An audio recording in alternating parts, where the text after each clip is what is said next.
Alright, so what we have today is a 2004 Toyota Tacoma. Customers had a problem with the upper control arms binding, squeaking, making lots of noise.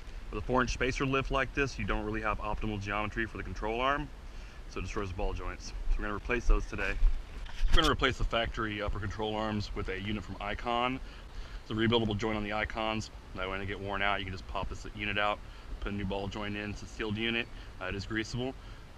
Makes maintenance really easy. This is his factory control arm. As you can see, the boot's completely shot. The extreme angle has just chewed this joint up. There's up and down play, side to side, and it spins freely. I don't know how much time it would have had left on this ball joint before it just went ahead and broke. So this, you're gonna need a few different tools: ball peen hammer, pry bar, channel lock, screwdriver, breaker bar, 22 mil, 19 mil, a couple of 10s for removing the ABS line, 7/16 for reattaching the ABS line, and 5/16 for the Zerk fitting on the top of the ball joint. So this is actually a pretty easy installation. First thing we're gonna do is we're gonna go ahead and get the truck up off the ground, safely supported with the jack and a jack stand.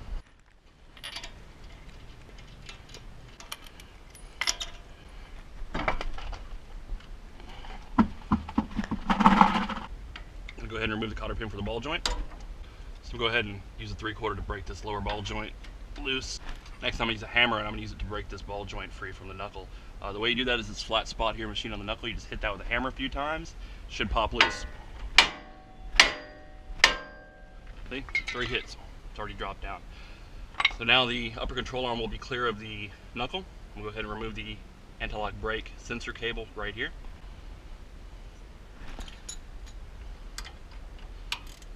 Just gonna go ahead and use a 10mm to remove this ABS cable stay.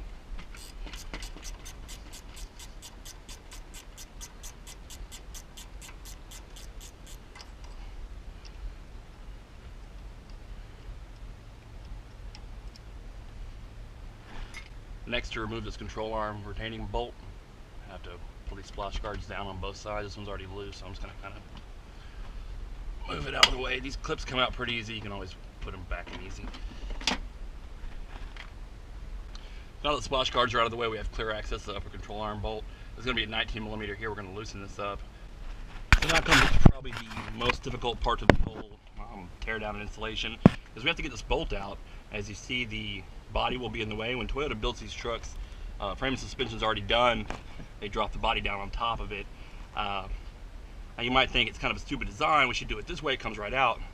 They do that for safety. If you happen to lose this nut here, say you're on the freeway and that nut backs off, that bolt won't slide out and this control arm won't come off. This right here is probably the only way to really do it. You just get channel locks. Just start bending this out of the way. Once you get it all put back together and the inner fender liner back on, you'll never notice it was bent. There's a wiring harness here. I'm gonna go ahead and pop that out. Move that from the back side. So we'll see if that gives us enough. We're gonna clear this control arm. Yeah, looks like we're gonna clear it. There we go. Control arm's free. Make sure you're not binding the ABS wire. If that breaks, you gotta replace it. So just like the last one, this one here is just completely buggered. Hear that? That is really close to failure. The ball joints are ones you really have to watch. The new design of the ball joints is a fail-safe. So the control arm is pushing down on the ball joint. On the 4Runner, like mine, it's the opposite. Actually, the control arm is trying to push the ball joint apart from the knuckle.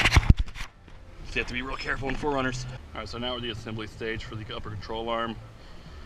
These are control arm bushings. They go in this way. You have to grease the inner and outer surfaces. There is a Zerk fitting on the bottom to re-grease them, but you have to grease them beforehand.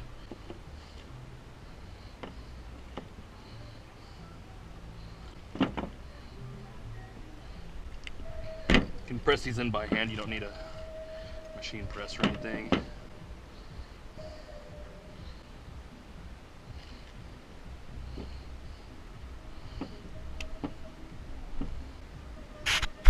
Like we got Baker X Derrick over here, man. Just over here make goose dying all day. We get hit with a goddamn copyright notice for that song playing in the background. Watch. Alright, so now that I made a complete mess of this, I'm gonna go ahead and kind of clean it up some.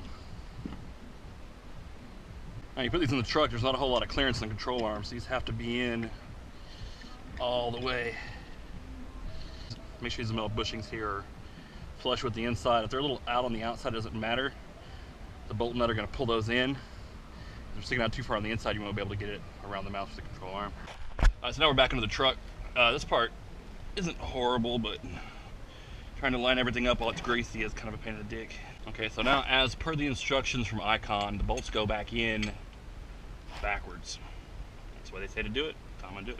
Now what I had to do before is put a pry bar, move the bushing and arm over, and wedge. Try to wedge this washer. Twist it while putting pressure on it. It'll actually just walk that washer right over. We're gonna go ahead and put that wiring harness plug back in. Now we're gonna connect the knuckle back to the ball joint. There's no boot because this is a sealed unit. There's a PTFE or a Teflon seal in here on the ball to keep everything clean. Sometimes boots can just trap more dirt than they keep out. Alright, now from here we're going to reinstall the new 22mm nut. Now this doesn't have a cotter pin, it's a nylon lock nut. I've seen more and more ball joints start being produced this way. As long as it works, I don't really care what they do with it. I've seen on the forums, which are usually just toxic anyway, people complaining about nylon lock nuts. I personally never seen one back off a suspension like this. Not to say it hadn't happened, just my personal experience with the issue. Now we're going to reattach the ABS sensor wire.